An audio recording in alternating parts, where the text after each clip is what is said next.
And now onto the habitat of the bear, the great outdoors. If you go to the North Adams Police Department Facebook page, you're going to find some valuable and rather humorous advice on how you should not deal with a wild bear.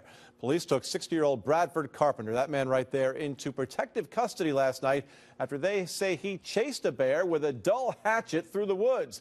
He was charged with disorderly conduct. Now the advice posted on the Facebook page today. Chasing bears through the woods drunk with a dull hatchet is strongly not advised. The post goes on to say any thoughts on what he was going to do if he did locate the bear, we would certainly like to hear because we have no idea. You can check out the full post on CBS6Albany.com.